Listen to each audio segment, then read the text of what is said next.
Bismillahirrahmanirrahim. My name is Tahir and you're watching live HR Consultants Pakistan. आप आज का जो हमारा सेशन है बहुत एक इम्पॉर्टेंट सेशन वंस अगेन होने जा रहा है कनाडा पर। हमारे पास बहुत सी क्यूरीज फिर से रिसीव हुई हैं कनाडा के लिए, जैसा कि आप तमाम स्टूडेंट्स ने कल डिस्कस किया था कनाडा के बारे में।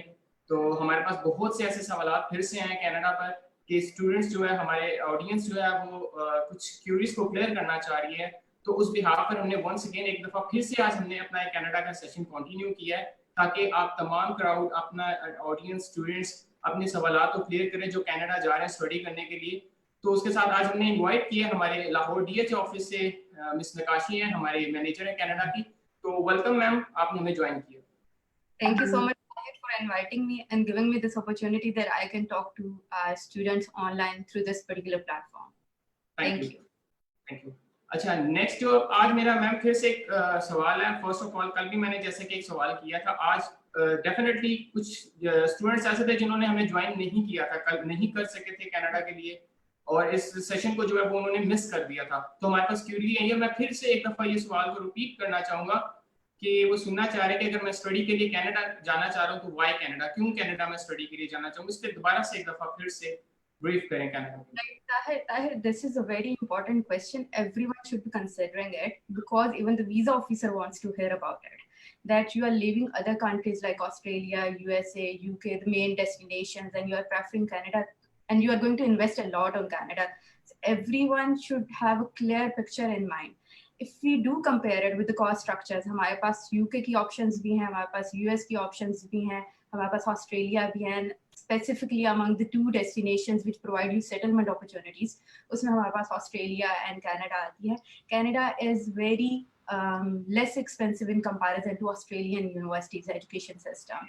And specifically in Canada, if you compare the education scenario, even student can find a 1-year degree, 1.5 years degree in comparison to 2 years degree program as that is being offered in Australia. And specifically, if we see the statistics, हमारे पास बहुत ज़्यादा international students जो है, they are planning with this mindset that they have to settle over there. Settlement perspective जो है वो बहुत ज़्यादा जो है वो flexible है in Canada as compared to Australia, and even if you compare with USA and UK, the students की main preference जो ये होती है, and because they are going to invest a lot on their degree, so it's not something about the country name. This is something students should be much familiar कि उन्होंने किस जगह पे जाके उस degree से return लेना है investment का. Even if you consider for the international students, safety measures, cultural background students का student को welcoming जो environment मिलता है, Canada stands out in terms of the other countries as well for the international students. There is only one consideration कि जी Canada का weather बहुत ज़्यादा जो है वो cold होता है, but students also enjoy over here 4 seasons, so that's not a big problem for them as well. कि they are going over there to invest a lot and they can get a return on their education by working there after completion of a degree at reputable institutions, reputable organizations. So this is how we do consider that comparison should be there. Even the visa officer needs it in written in their statement of purposes, in their visa covering support letters, that why they have considered Canada as a vital decision for them to go. सही होगा। जैसा कि हम सबको पता ma'am कि Canada एक favourite destination में से एक है स्टूडेंट्स के लिए, तो वो उनके लिए डेफिनेटली जाना बहुत लाजमी था कि वाई कनाडा। इसलिए मेरा आपसे ये सवाल था क्योंकि स्टूडेंट्स की बहुत सी ऐसी क्यूरीज थी हमारे पास। तो उसके बाद मैं आपसे ये सवाल करना चाहूँगा, अब जिस तरह हमारे पास फिर से क्यूरी आई है, काफ़ी स्टूडेंट्स हैं जिन्होंने हमें जो क्यूरीज सेंड की हैं, तो उसमें ये है कि स्टूडेंट जानना चाह रहे हैं क्या मैट्रिक वाला बच्चा जा सकता है कि नहीं जा सकता है। एक चीज ये क्लियर कर दें, मैट्रिक वाला बच्चा किसी भी प्रोग्राम में जा सकता है या नहीं जा सकता, तो ये चीज कि मैट्रिक क्वालिफिकेशन पाकिस्तान की वो है जो कि आपको सिर्फ 10 इयर्स की एजुकेशन के इक्विवेलेंट लाती है। इंटरनेशनली जो मेजर एक्सेप्टेंस इंस्टीट्यूशंस के पास आती है, that is of 11 years education of O levels background, which makes them eligible to enter into the foundation programme. कुछ डिग्री प्रोग्राम्स हैं जो कि काइंड ऑफ रिस्ट्रिक्टेड एंट्रीज हैं या बहुत ज़्यादा डिफिकल्ट एंट्रीज हैं फॉर कैनेडियन एजुकेशन सिस्टम, जिसमें हमारे पास मैट्रिक की क्वालिफिकेशन आती है, जिसमें हमारे पास एफए की क्वालिफिकेशन आती है, 2 इयर्स बीए की क्वालिफिकेशन आती है। ये वो एरियाज हैं जिसको आप डायरेक्टली कनाडा को रीच आउट करना जो है वो बहुत ज़्यादा डिफिकल्ट है. इट्स ऑलवेज बेटर कि स्टूडेंट जो है वो अपने पास जो है वो दूसरी डेस्टिनेशन को यूटिलाइज करते हुए एज अ पाथवे, जैसे हमारे पास मलेशिया की ऑप्शंस आती हैं कि स्टूडेंट वहाँ से अपनी स्टडीज़ को जो है वो अपने बैकग्राउंड को बिल्डअप करें, then they can even apply as a transfer candidates to Canadian education system by meeting their entry requirements. ठीक हो गया. और जो है फर्दर इस पे था स्टूडेंट्स की क्यूरियसिटी कि क्या स्टूडेंट जो है इंटर लेवल का मैं बात कर रहा हूँ, एक स्टूडेंट है जिसने इंटर किया हुआ है, क्या वो उसके लिए रिक्वायरमेंट्स क्या होंगी? क्या वो 50% पे कर सकता है, 60% पे कर सकता है, 70% पे? कल की डिस्कशन हुई थी, मैं एक बार फिर से डिस्कस करूँ क्योंकि स्टूडेंट की क्यूरीज बहुत है. इसके लिए मेन एक बात बताइएगा कि इंटर के बच्चे के लिए क्या एक रिक्वायरमेंट है? स्टडी गैप ना हो, ठीक है, पहली बात स्टडी गैप अगर है तो क्या वो अप्लाई कर सकते हो, कितने परसेंटेज पे कर सकता है कैंडिडेट? एक चीज मैं आपको क्लियर कर दूं, even for the undergrad students and the post grad students, Canada में केस टू केस जो है वो चीजें वेरी कर रही होती हैं. It's the complete profile which will be considered on the basis of academic requirements, on the basis of IELTS requirements, English proficiency will be there. अब जो इंटरमीडिएट वाला स्टूडेंट है उसमें परसेंटेजेस की डिविजन्स है. हमारे पास कैनेडियन इंस्टीट्यूशंस के पास जो है वो फाउंडेशन एंट्रीज भी अवेलेबल हैं जिसको स्टेज 1 एंट्री कह रहे होते हैं. उसके बाद इंटरनेशनल ईयर 1 की एंट्री भी अवेलेबल होती है, जो उसमें ये होता है कि student will be progressing directly to the second year of the degree based on his marks. For example, the bracket of intermediate result, 12 years qualification result is like 50 to 60%. Student will be taken for the foundation class entrance, means a year zero entrance, so that they would have to get the progression on successful completion of year zero to year one of the university studies. अगर आपकी bracket जो है वो increase हो जाती है from 60% onwards आपकी जाती है, तो you can easily make an entrance to the year 1 और the university studies at their international colleges. इसके साथ आपने जो है वो आइल्स को जो है वो मेजर जरूर कंसिडरेशन में लेना. There are many queries even I am facing with that students ask कि विदाउट आइल्स आपके पास ऑप्शंस अवेलेबल होती हैं कनाडा में, विदाउट आइल्स स्टूडेंट जो है वो जा सकते हैं. English proficiency is the key element because you have to talk, you have to attempt your exams, everything is going to be there in English, so you have to show them, yes, I do have good communication skill set in terms of 6 overall, not less than 69 single component is preferable because that is something which is being asked by STS visa scheme as well. I always prefer, अगर normal stream पे कोई student जा रहा है ना with 5.5 each भी जो है वो फाउंडेशन एंट्रेंस को जो है वो टारगेट कर सकता है, but for STS it's mandatory and we always recommend students कि वो अपने आप को जो है वो इतना अपग्रेड जरूर कर लें for the qualification English language skill set that they reach to 6 each component wise. That is the minimum requirement for the undergrad student specifically. जी ठीक हो गया. बैचलर्स प्रोग्राम के लिए एक बच्चे के पास अगर लेट से रिक्वायरमेंट मींस के 70 से लेस है तो वो क्या बैचलर प्रोग्राम के लिए जा सकता है 70 से? क्योंकि मेरे जो नॉलेज में ये बात है आ रही थी, मैंने पढ़ा भी कि 70 अगर बैचलर्स प्रोग्राम के लिए 70 या 75% हो देन वो अप्लाई कर सकता है बैचलर्स के लिए, या अगर 70 से नीचे नहीं तो डायरेक्ट बैचलर्स नहीं कर. If the student is planning directly to enter into the university, there are few universities which do accept direct candidates of 12 years education. उसके लिए जो है उनका क्राइटेरिया होता है कि one should have at least 70% marks, और वो उसमें स्पेसिफिकली आपके सारे जो मेजर कोर्सेज होते हैं excluding your Urdu, Islamiyat, Pakistan studies, इन कोर्सेज के अलावा के कोर्सेज का aggregate specifically that needs to be 70%. And if someone is planning for maths related programme that is engineering और कंप्यूटर साइंसेज, तो उसमें आपको 75% इक्विवेलेंस जो है वो एटलीस्ट चाहिए होती है विद स्पेशल डेडिकेशन कि उसका मैथ्स का स्कोर, फिजिक्स का स्कोर जो है वो बहुत ज्यादा मैटर कर रहा होता है इन हिज एप्लीकेशन. Otherwise, अगर 70% से below है तो student won't be able to make a direct entrance at the university. Student को जो है वो उसका year 1 पढ़ना पड़ेगा at the international college. ठीक हो गया. बैचलर प्रोग्राम के लिए बताइएगा कि बैचलर्स प्रोग्राम लेट्स से मास्टर प्रोग्राम के लिए जाना चाह रहा है जो स्टूडेंट बैचलर्स हैं ऑलरेडी. फर्स्ट ऑफ ऑल मैं डिस्कस करूंगा क्या 2 ईयर बैचलर्स कनाडा में अप्लाई कर सकते हैं let's say BA, BCom, BSc, क्या ये एलिजिबल है कनाडा के लिए? नो है. बीए मैंने अभी जैसे पहले बोला कि एफए, बीए, मैट्रिक वाले ये वाले स्टूडेंट्स को पाथवे ऑप्शन को अवेल करना पड़ता है. BCom can be considered in few scenarios के प्रीवियस आपकी एकेडमिक हिस्ट्री में कोई भी गैप नहीं है, फॉरेन मैट्रिक के बाद इंटरमीडिएट के फॉरन बाद बीकॉम और बीकॉम के फॉरन बाद you are applying for the admission with good credentials. अब गुड क्रेडेंशियल्स में भी उसमें मैटर करता है कि एटलीस्ट 60% अबव हो के यू कैन जस्टिफाई इट कि I am considering myself as a transfer candidate, even if I have 14 years qualification, I can be considered an entrance even through post-grad diploma programs, post-grad certificate programs to make my progression to the master's degree program. तो आपके पास जो है वो 2 years वाली सिर्फ एक BCom की ऐसी क्वालिफिकेशन है that can be considered on these scenarios के पीछे आपका एजुकेशन गैप बिल्कुल भी होना चाहिए। बिल्कुल, दैट मींस कि अगर आपका स्टडी गैप नहीं है तो आप अप्लाई कर सकते हैं थ्रू आउट। अगर आपका स्टडी गैप नहीं है, अच्छी परसेंटेज है, तो they can apply for Canada. Yes, ऐसा ही ठीक होगा। इवन अगर 6 months का भी आपका गैप आ जाता है ना, तो it's very hard for you to get an entrance in Canadian institution on the basis of your 14 years qualification. सही होगा। इसके बाद मेरा सवाल आपसे ये है कि बैचलर्स अगर एक स्टूडेंट ने किया हुआ है, 4 year बैचलर्स किया हुआ है, मिनिमम परसेंटेज क्या है इसके लिए? जिसमें ये सवाल पहले भी मैं कर चुका हूँ, मिनिमम परसेंटेज क्या है मास्टर प्रोग्राम के लिए कि वो apply minimum? Canadian institutions, mostly institutions follow 3 kinds of methods, entry requirements for the students. But still, even if student is meeting these entry requirements, it is not going to guarantee them admission. Admission आपका होगा first come first serve basis, preferably considering the complete profile. अब वो criteria क्या है? वो criteria ये है कि one either should have 3 or above CGPA on a scale of 4 or 4.33. One should have at least 70% or above equivalence, or one should have at least B or B plus grade as an average in the last 2 years of the bachelor's degree. Degree 4 years की होनी चाहिए, लेकिन उसके 2 years का जो है वो composite calculate करके at least B, B plus average जो है वो होना चाहिए. On these 3 credentials, student can considered as an eligible to the university. And it's always suggested that before like submitting your application, because you have to pay the application fee as well, always read through the eligibility requirement and do contact us so that we can go through the complete analysis on the profile of the student कि ये requirement meet हो भी रही है कि नहीं. Because if you submit the application without reading the entry requirements, or if you submit the application closer to the intake's deadline, then it's like less likely for you to make an entrance in the university.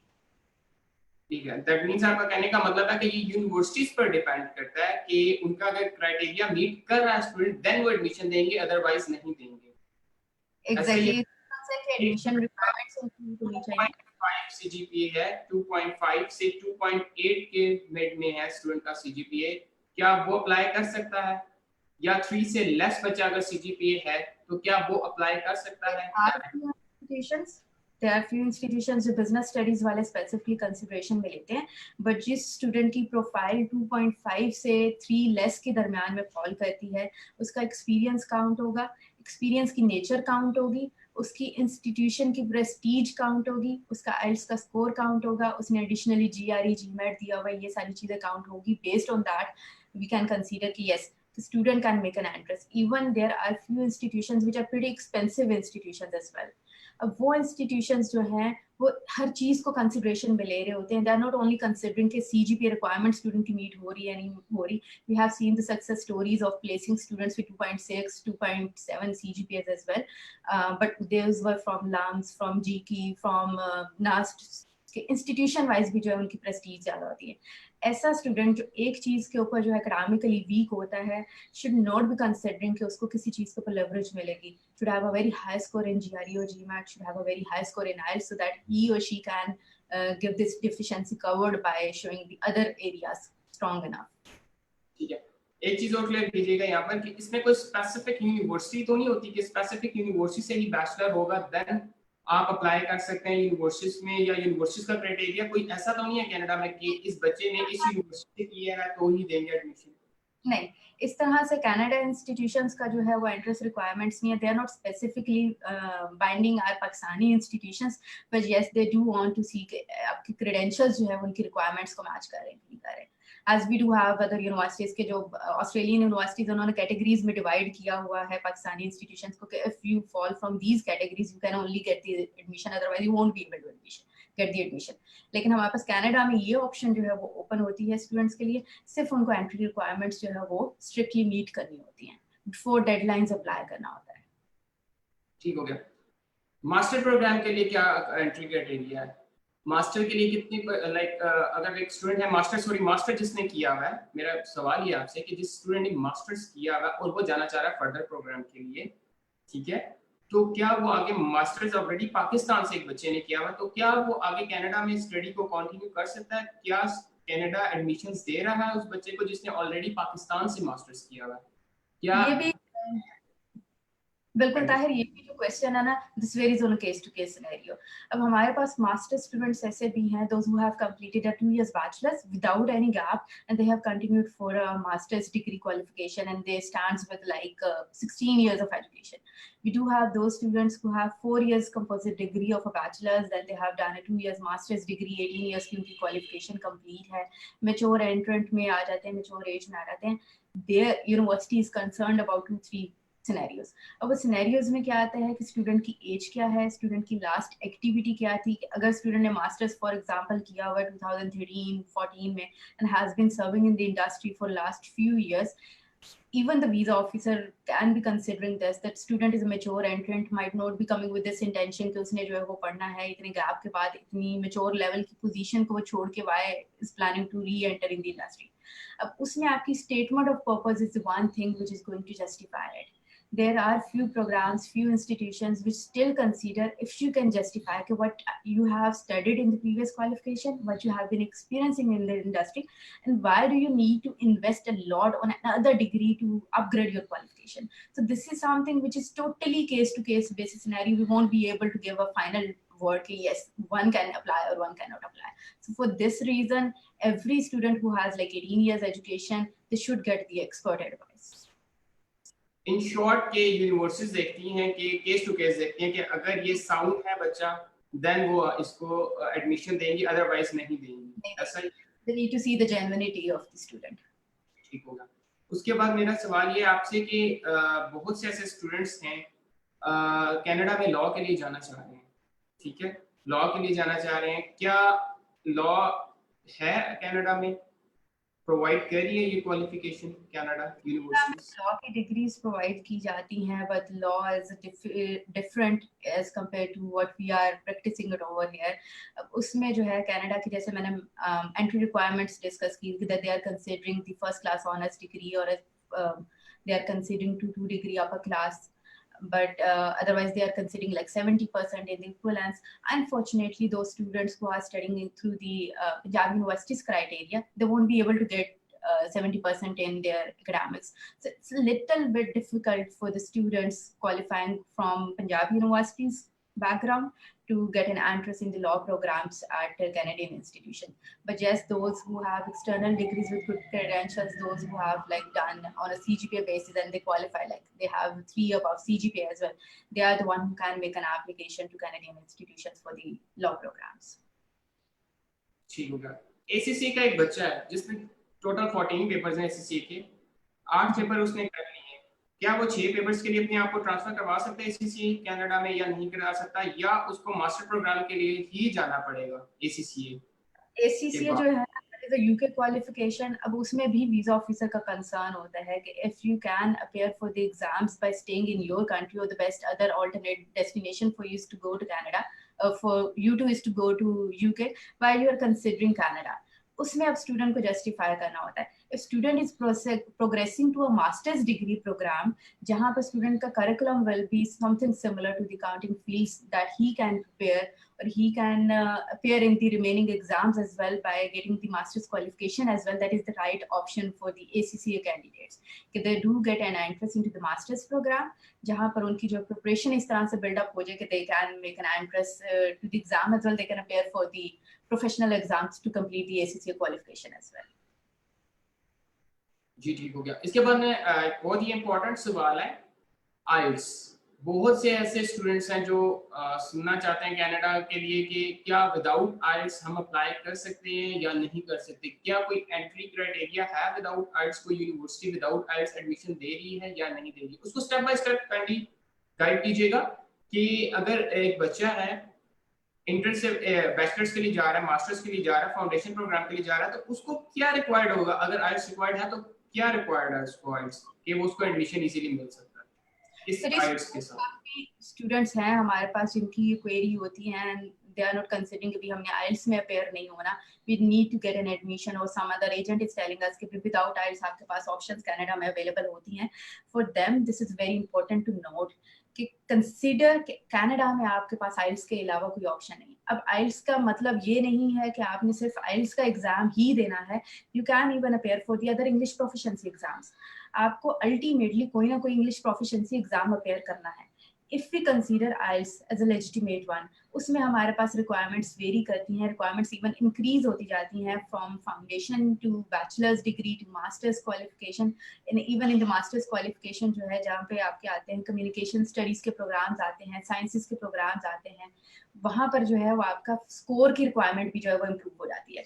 अब हम start उससे करते हैं कि student को visa के लिए भी चाहिए, even to justify to the visa officer as well that I am a genuine student, I have not skipped IELTS, I have not skipped any entrance requirements, I am fulfilling all the entry requirements because I do want to consider that I fulfill the criteria. जो student हमारे पास आता है SDS को अगर हम follow करते हैं, student direct stream को फॉलो करते हैं, तो 6 each is a straight away requirement. उसमें वो ऑल्टरनेट एग्जाम को भी एक्सेप्टेंस जो है वो नहीं दे रहे होते. दूसरे सिनेरियो में ये है कि किसी स्टूडेंट ने अगर टॉफल अटेम्प्ट किया हुआ है या किसी स्टूडेंट ने अभी करंट सिचुएशन की बेसिस पे डुओलिंगो जो है वो कर रहा है, उसकी बेसिस के ऊपर एक्सेप्टेंस हो सकती है, but student would have to go through the normal stream visa requirements. वो नॉर्मल स्ट्रीम के ऊपर फुलफिल करनी पड़ेंगे. मास्टर्स में हमारे पास 6.5 not less than 6 in any single component is the basic requirement. उसमें काफ़ी इंस्टीट्यूशंस हैं जो कि बिजनेस स्टडीज के प्रोग्राम्स के ऊपर, साइंसेज के प्रोग्राम्स के ऊपर, लॉ के प्रोग्राम्स के ऊपर 7 not less than 6 in each component की रिक्वायरमेंट को जो है वो प्लेस करते हैं कि this is the standard criteria. For law every student, a bachelor student at least consider कि वो 6 ईच को मेंटेन लाजमी करे, ओवरऑल 6.5 को टारगेट करे, ठीक है, और being on a safer side to target many other higher rank institutions as well in Canada.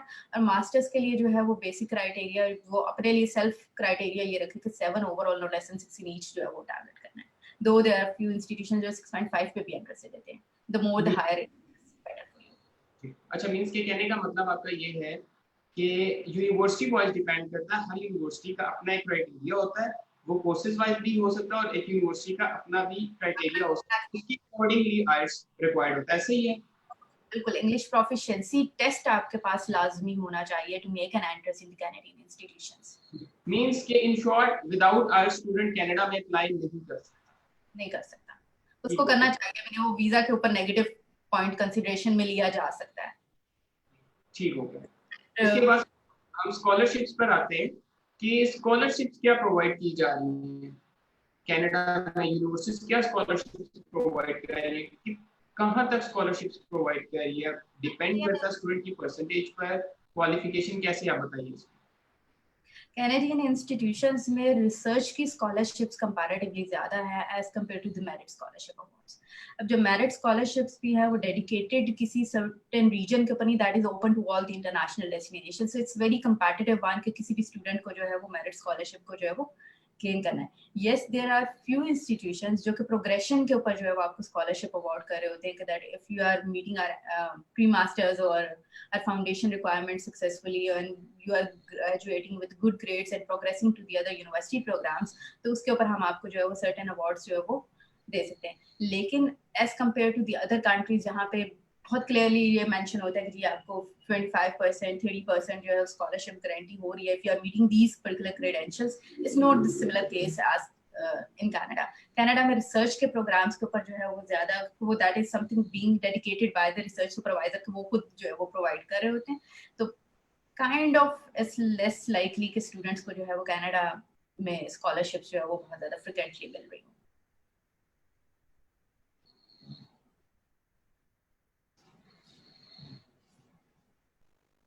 जी, आवाज आ रही है आपको मेरी?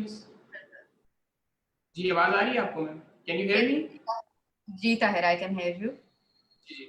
अच्छा, नेक्स्ट मेरा ये आपसे सवाल है कि ये जो स्कॉलरशिप्स के बारे में भी आपने बताया है, इसमें क्या आप बहुत से स्टूडेंट का सवाल होता है कि हम स्कॉलरशिप चाह रहे हैं, क्योंकि फर्स्ट स्टूडेंट की जो थ्योरी होती है वो स्कॉलरशिप्स के साथ देखना चाह रहा होता है.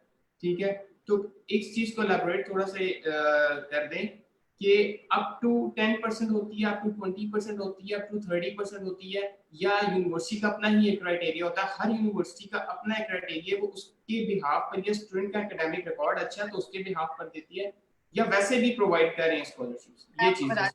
उसमें यह है कि if you consider the scholarships in Canadian institutions, एक तो ये है दो students who do not meet the entrance requirement, specifically जो 3.0 से नीचे के ऊपर जो है वो एडमिशन को प्लान आउट कर रहे हैं based on other credentials, they will get an admission. They might can get an admission, they won't be getting a scholarship. Scholarship वाली जो प्रोफाइल है वो 3.5 above वाली CGPA वाली प्रोफाइल है. Those who can consider with considerable amount of research activities or other extracurricular activities in their portfolio. उसकी basis के ऊपर यूनिवर्सिटी टू यूनिवर्सिटी वेरी करता है. On the basis of universities funding के कितना जो है स्कॉलरशिप जो है वो अनाउंस कर रहे हैं for that particular intake, for that particular year, कितना जो है वो स्कॉलरशिप अवार्ड होता है. तो we won't be able to say any specific set figure कि हम यहाँ पे क्लेम कर देंगे it's going to be like 10%, 20%. This is something which is in the hands of the universities description. जी ठीक हो गया. मींस इन शॉर्ट में यानी कि बता कह रही हैं आपके जो यूनिवर्सिटीज हैं वो स्कॉलरशिप दे रही हैं, लेकिन डिपेंड करता है आपके सीजीपीए पर, आपके एकेडमिक रिकॉर्ड पर. ऐसा ही है? Exactly. That depends totally on the complete profile.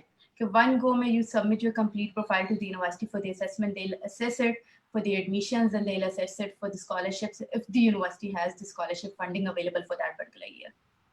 ठीक है. इसके बाद मैं आपको एक ये बहुत इंपॉर्टेंट सवाल है, जैसा कि मैं एक बार फिर से कर रहा हूँ इस सवाल को, एसडीएस प्रोग्राम के बारे में गाइड कीजिएगा. एसडीएस प्रोग्राम के, क्योंकि बहुत से स्टूडेंट बहुत से लाइक ये क्यूरीज है उनकी कि व्हाट इज एसडीएस प्रोग्राम, ठीक है, कि इसका क्या प्रोसीजर है, क्योंकि कुछ स्टूडेंट्स को इमिग्रेशन समझ आ रही है, कुछ को बहुत से उनके माइंड में कंफ्यूजन सी है ना, इसको क्लियर कीजिए एसडीएस.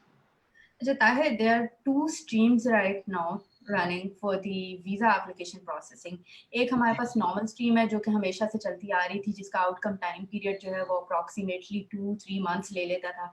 एक अब लेटेस्ट जो पाकिस्तान उसमें नॉमिनेट हुआ है from the last year September intake, के स्टूडेंट जो है वो विद इन 20-21 डेज जो है वर्किंग डेज अपना वीजा का आउटकम ले सकता है. अब this is something specifically dedicated for the visa outcome. This is not again going to guarantee the visa, ठीक है. हाँ, गारंटी हो किस तरह से रहा है कि वीजा ऑफिसर के कंसर्न्स होते हैं वेदर स्टूडेंट है जी 20 दिन में वीजा दे रही है या एडमिशन दे रही है यूनिवर्सिटी? नहीं, यूनिवर्सिटी जो है वो वीजा प्रोसेस है. This has nothing to do with the admission. Admission का अगर आउटकम जो है वो 3 हफ्तों बाद आना है, 3 महीनों बाद आना है, that is something again with the university. Embassy के पास जो आ रहा है that is the visa outcome. अब वीजा आउटकम में अगेन ये आता है कि वीजा आउटकम है, दैट इज नॉट स्टेटेड कि वो पॉजिटिव ही है. स्टूडेंट को क्या कंसीडर करना है कि वीजा ऑफिसर के कंसर्न्स थे whether the student has financials meeting the requirements or not.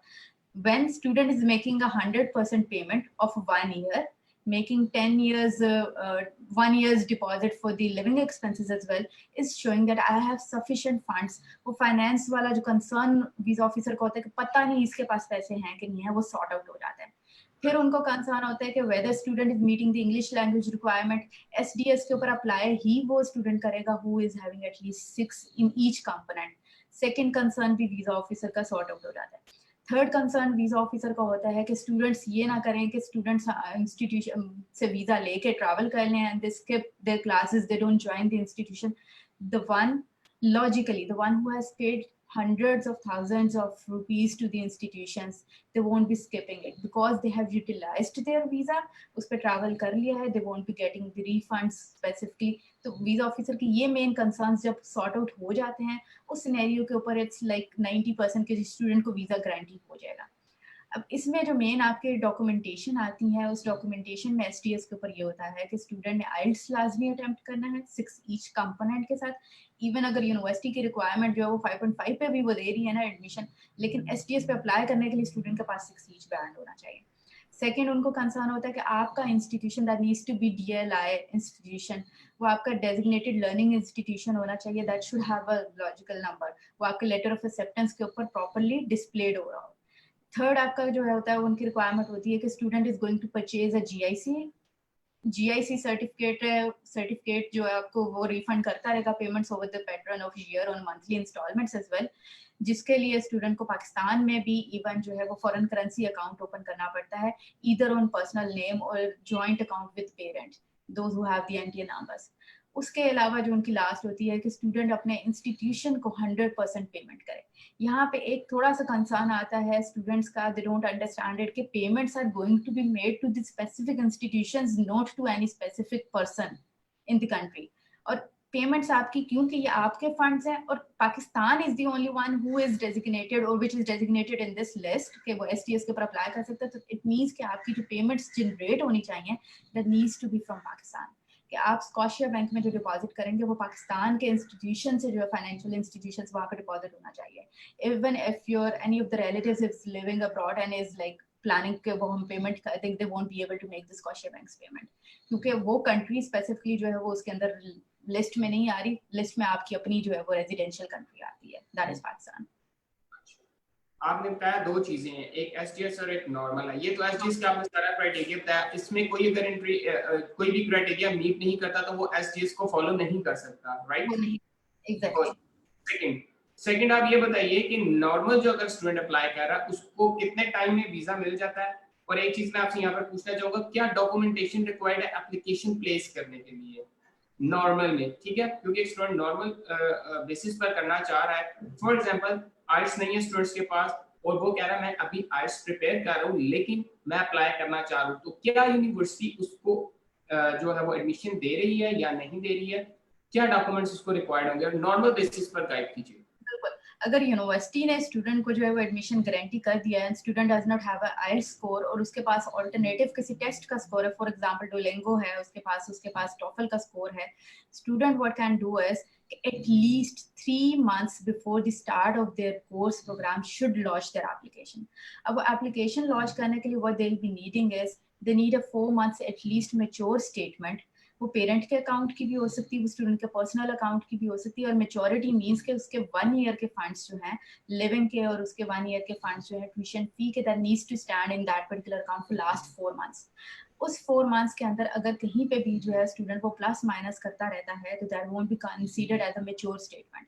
Maturity means कि you are showing to the visa officer that these funds were dedicatedly kept in this particular account for my use being in Canada. तो उसको आपने जो है ना वो छेड़ना नहीं है. अब ये आप उन्हें शो कर रहे हैं for the first year of your studies. For the remaining years you would have to show a healthy source of income.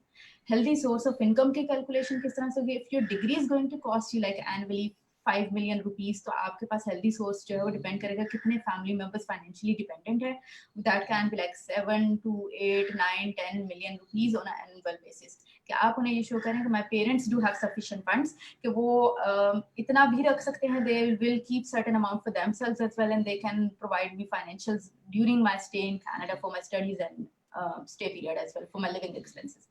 इसमें आपके सोर्सेज ऑफ इनकम आते हैं एग्रीकल्चर लैंड्स जिनकी हैं, जिनके प्रॉपर्टीज हैं, जिनके बिजनेसेस हैं, कोई स्टूडेंट के अपने नाम पे फाइनेंशियल एसेट्स हैं, टैक्स रिटर्न्स हैं, everything, salary slips हैं स्टूडेंट की, everything is going to be considered कि that is something a mandatory document for you to submit to the visa officer. इसके साथ साथ आपको मेडिकल करवाना है, आपको बायोमेट्रिक करवाना है. नॉर्मल स्ट्रीम में स्टूडेंट मेडिकल पहले भी करवा सकता है, बाद में भी करवा सकते हैं, बट एसटीएस के ऊपर जो है वो रिक्वायरमेंट है कि स्टूडेंट जो है वो मेडिकल अप फ्रंट करवाएगा.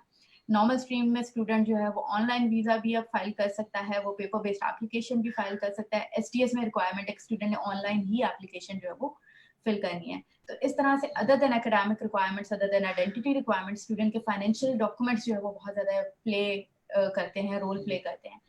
दोनों स्ट्रीम्स में student will be asked few questions जो उसको 1 पेज के ऊपर आंसर करने होते हैं, that is related with the plans कि what they will be doing in Canada and why they have opted for Canada. जो हमारा फर्स्ट क्वेरी थी कि हमें कनाडा क्यों ऑप्ट करना चाहिए in comparison to the other countries, वो 1 पेजर स्टूडेंट ने दोनों सिनेरियोज में जो है वो सबमिट करना होता है. जी ठीक है. अच्छा, अब एक चीज बताइएगा कि वीजा प्रोसेस का, ठीक है, कितना टाइम होता है वीजा प्रोसेस का? लाइक कितने टाइम में वीजा आ जाता है? 1 महीना, 2 महीना, 3 महीना, इंक्लूडिंग ये बताइएगा कि आपका एडमिशन होने तक. First till end A to Z बताइए कि इस दौरान कितना टाइम लग जाता है स्टूडेंट का. ये बहुत इंपॉर्टेंट है क्योंकि बहुत से स्टूडेंट्स ये सवाल होते हैं कि कितना टाइम लगता है कि हमारा प्रोसेस हो जाएगा, हमारा वीजा आ जाएगा. इस चीज को जैसे ताहिर, मैंने डिस्कशन में एक चीज जो है ना वो बहुत क्लियरली मेंशन की थी कि स्पेसिफिकली दो स्टूडेंट्स जो डेडलाइन के करीब अप्लाई कर रहे होते हैं, they are less likely to get the offer. अब यूनिवर्सिटीज का क्राइटेरिया नॉर्मली ये है कि 1 साल पहले आपकी एप्लीकेशन जो है वो क्लोज हो जाती है यूनिवर्सिटीज में, and they do consider different round of application. For the September intake हमारे पास मेन एप्लीकेशन जो है वो फर्स्ट क्लोज हो रही थी इन the month of October, September October. Second round application का जो है वो दिसंबर जनवरी में क्लोज हो रहा होता है। थर्ड राउंड एप्लीकेशन का जो वो मार्च में क्लोज हो जाता है। After March don't consider that will be going to the September session. अब उसमें ये है कि स्टूडेंट फर्स्ट राउंड में जब जितना अप्लाई कर देता है तो it's more likely better for them to consider. सितंबर से नेक्स्ट सितंबर तक का सफर is going to be a year for you. अब उसमें ये है कि यूनिवर्सिटी जब आपने फॉर एग्जांपल सितंबर में अप्लाई कर दी, university will be taking at least 8 weeks time period, 2 months आपके बन जाते हैं। सितंबर से आप जो है वो नवंबर दिसंबर में पहुंच जाते हैं। उस टाइम के ऊपर आपके पास जैसे ही आउटकम आएगा you will start meeting the entrance requirements. Again अगर नॉर्मल स्ट्रीम है तो 4 मंथ्स आपको अकाउंट को मेच्योर करना है। 3 मंथ्स बिफोर, मतलब in the month of June you have to submit visa application. और उसमें फिर वीजा आउटकम जो है वो आपके डॉक्यूमेंट्स की बेस के ऊपर वेरी करता है। as soon as you get the medical call, it's kind of like 80% confirmation that it is a positive outcome for you. लेकिन वो आपको जो है जब आपका इवन आउटकम आ भी जाता है, जो उसका ड्यूरेशन 1 मंथ से 3 मंथ्स का at least time period normal stream पे होता है, आने के बाद आपको जो है वो अपना पासपोर्ट स्टैंप होने के लिए भेजना है। वो स्टैंप होने के प्रोसेस में भी जो है वो 1 वीक से 2 वीक्स लग जाते हैं। तो it's like a complete year program कि जिसके अंदर आप फुली एंगेज रहेंगे in compiling your documents, in submitting your applications. And a very important thing, even to apply to different institutions, your application needs to go in a one particular component. कि आपका IELTS भी उसी time आपके पास हो, आपके reference भी ready हो कि सेम टाइम के ऊपर वो रिस्पॉन्ड कर दे as soon as they get the reference emails। और उसके साथ ही आपके जो है वो academic credentials वगैरह everything is there published on that has been placed on the web portal of the university's admission। तो सब कुछ एक गो में जब जाएगा it will be more easy for the institutions to give a quick outcome। ये बताइएगा कमिंग इनटेक कौन सी आ रही है अभी? अभी सितंबर इनटेक के एडमिशंस मेजॉरिटी यूनिवर्सिटीज के पास क्लोज हो चुके हुए हैं। तो हमारे पास नेक्स्ट ऑप्शन फ्यू इंस्टीट्यूशंस के पास जो आ रही दैट इज ऑफ जनवरी 2021, जिसके लिए एप्लीकेशंस जो है वो भी ओपन है। अच्छा, स्टूडेंट का एक सवाल है कि अभी यूनिवर्सिटीज एडमिशंस दे रही हैं, क्लोज तो नहीं है, जो जैसा कि आपको पता है कोविड-19 आया हुआ है पूरी दुनिया में ही है, तो क्या यूनिवर्सिटी जो है वो एडमिशंस दे रही हैं? अगर क्लासेस ओपन है क्या ये गाइड कीजिएगा इस चीज को। यूनिवर्सिटीज एडमिशन जो है वो उनके ओपन है। Every university is working from home as well for the better of the student, that students don't develop education gaps. Due to this particular scenario, they are even providing online sessions as well. अब online sessions को भी universities provide कर रही हैं। They are giving their best to the international students. The best part for the international student is specifically for the undergrad student कि they can save their living expenses for a year as well। कि अगर आप एक semester भी जो है वो online session attend कर लेते हैं, for the next session situation goes very well, आप उसको जो है वो visa apply करके transfer कर जाते हैं, आपने वो एक particular living expense का component जो है वो at least save कर लिया, that can be utilized later for your future career। Universities open hai, universities are giving admissions, universities are considering giving every possible support to the candidates कि उनका जो है वो gap years develop ना हो। क्योंकि unfortunately अगर जहाँ पे gap years आना शुरू हो जाएंगे वहाँ पर फिर जो है वो embassy का concern होगा कि student might has lost the interest in studying, might not be able to continue the studies। तो इसलिए it's a positive stance by the university कि वो online sessions जो है वो students को provide कर रहे हैं so that they can keep their sessions running। Means कि आपका कहने का मतलब है स्टूडेंट को अपना टाइम वेस्ट किए बगैर फौरन से अप्लाई करना चाहिए अगर वो जाना चाह रहे हैं कनाडा में स्टडी के लिए। ऐसा ही एग्जैक्टली ठीक हो गया। तो thank you so much ma'am, आपने आज हमारे साथ बहुत ही इंफॉर्मेटिव जो है वो इन्फॉर्मेशन शेयर की है। बहुत से ऐसे स्टूडेंट्स जो हैं वो कनाडा जाना चाह रहे हैं। डेफिनेटली हर एक स्टूडेंट का एक ड्रीम होता है, हर एक स्टूडेंट ने प्लान किया होता है कि मैंने इस कंट्री में जाना स्टडी के लिए। जैसा कि कनाडा स्टूडेंट जाना चाह रहे हैं, हमारा क्राउड देख रहा है, ऑडियंस देख रही है, स्टूडेंट्स देख रहे हैं जो कनाडा जाना चाह रहे हैं, उनके लिए तो बहुत ही आज की इन्फॉर्मेटिव इन्फॉर्मेशन आपने हमारे साथ शेयर किया। बहुत से ऐसे जी स्टूडेंट्स के सवाल होंगे जो उनको क्लियर होंगे।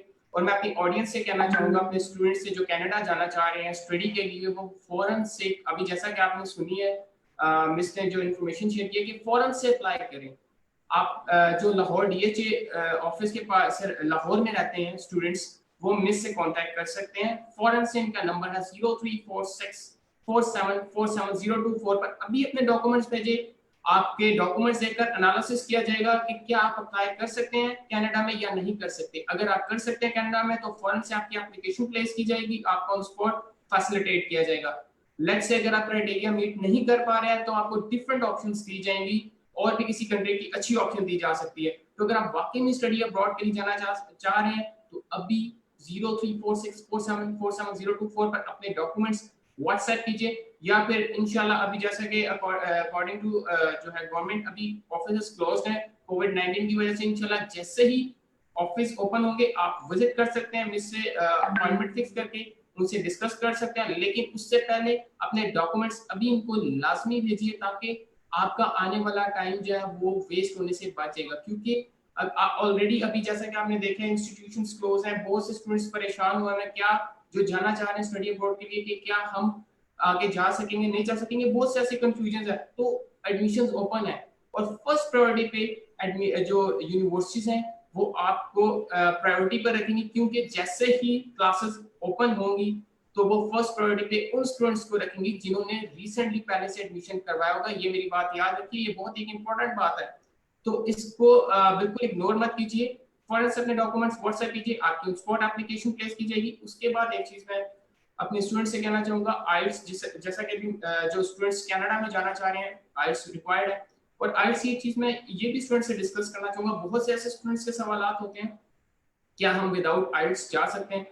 लेट्स से अगर विदाउट आइल्स एडमिशन भी हो जाता है स्टूडेंट का, लेकिन तो आगे जाके स्टूडेंट के लिए बहुत सी प्रॉब्लम्स क्रिएट हो सकती हैं। डेफिनेटली आप वहां पर जाके आपने कन्वर्सेशंस करनी होती है, आपकी 100 चीजें होती हैं, तो वो अगर आप आइल्स करके जाते हैं आपकी एक मेंटालिटी, आपका एक माइंडसेट हुआ होता है, आपको आइडिया होता है कि how to present the university, कैसे आपने रिप्रेजेंट करना, अपने आप को कैसे रिप्रेजेंट करना, तो ये बहुत इंपॉर्टेंट चीज है आइल्स। तो उन स्टूडेंट्स के लिए जो आइल्स भी करना चाह रहे हैं, उन तमाम स्टूडेंट्स के लिए एचआर कंसल्टेंट्स ने ऑनलाइन सेशन रखा हुआ है अपनी क्लासेस का, क्योंकि बहुत से ऐसे स्टूडेंट्स हैं परेशान हैं, इनटेक के लिए जाना चाह रहे हैं, आइल्स का उनको प्रॉब्लम हो रहा है, बहुत से ऐसे डेफिनेटली, क्योंकि एक बेशक हाई लेवल का स्टूडेंट है, वो खुद से कहीं ना कहीं वीक पॉइंट पे मार खा रहा है 0.5 की वजह से, उसको आइडिया नहीं है, क्योंकि बेसिकली जो आइल्स है वो एक प्रैक्टिस है, और वो जो टीचर अपना नॉलेज शेयर करता है वो डेफिनेटली उसके लिए बहुत एक हेल्पफुल होता है। तो एचआर कंसल्टेंट्स अभी रिसेंटली ऑनलाइन क्लासेस कंटिन्यू है हमारी, तो अभी फौरन से ज्वाइन कीजिए हमारी ऑनलाइन क्लासेस को। एचआर कंसल्टेंट बहुत ही जबरदस्त एक अपॉर्चुनिटी दे रहा है आइल्स क्लास के लिए तमाम स्टूडेंट्स को, बिल्कुल फ्री ऑफ कॉस्ट एक फर्स्ट क्लास आपको डेमो दी जाएगी, आप अपना एनालिसिस कीजिए, टीचर से डिस्कशन कीजिए, इंशाल्लाह आपकी बहुत सी क्यूरीज क्लियर होगी, और जैसे ही आप अपनी रजिस्ट्रेशन करवाएंगे आर्ट्स के लिए तो हमारे जो एचआर कंसल्टेंट्स की टीम है, एचआर कंसल्टेंट्स है, वो आपको बहुत जबरदस्त किस्म का फी में डिस्काउंट भी ऑफर करेगी। तो बगैर सोचे समझे फौरन से पहले आइल्स में भी अपना रजिस्ट्रेशन कराइए। आइल्स के लिए 034647470005 पर अभी कांटेक्ट कीजिए, आपकी ऑनलाइन क्लास अरेंज की जाएगी, फ्री डेमो, आप डिस्कशन कीजिए, अपनी क्यूरीज को क्लियर कीजिए। वंस अगेन मिस निकाशिया, thank you so much for बहुत इंफॉर्मेटिव जो इन्फॉर्मेशन थी आपने हमारे साथ शेयर की। इंशाल्लाह हमारे नेक्स्ट सेशन भी ऐसे ही होते रहेंगे, और अपने क्राउड से मैं ये कहना चाहूंगा कि डेफिनेटली अगर आप स्टडी अब्रॉड के लिए जाना चाह रहे हैं तो इन सेशंस को मिस मत कीजिए, चाहे वो इंटरनेशनली है, चाहे वो पाकिस्तान से हमारा कोई भी सेशन हो रहा है, एचआर कंसल्टेंट करवा रहा है, क्यों? क्योंकि इसमें बहुत इंफॉर्मेटिव इन्फॉर्मेशन होती हैं। आप जाना चाहते हैं स्टडी के लिए, आपकी बहुत सी चीजें क्लियर हो सकती हैं, क्योंकि लेट्स से आपके अगर पेरेंट डिस्कस करते हैं तो आप उनको बता सकते हैं कि हाँ यार ये चीज है, ये जो है स्टडी मैं यहाँ करना चाह रहा हूँ, इसमें ये अपॉर्चुनिटीज अवेलेबल है, ताकि आप अपने पेरेंट्स से भी डिस्कस कर सकते हैं। तो once again thank you so much ma'am, आज का मेरा सेशन मैं यहीं पर एंड करना चाहूंगा, और बस यही दुआ करना चाहूंगा कि अल्लाह ताला सबको अपने हिफ्ज़ और मान में रखे, स्टे सेफ, अल्लाह हाफिज़, थैंक यू।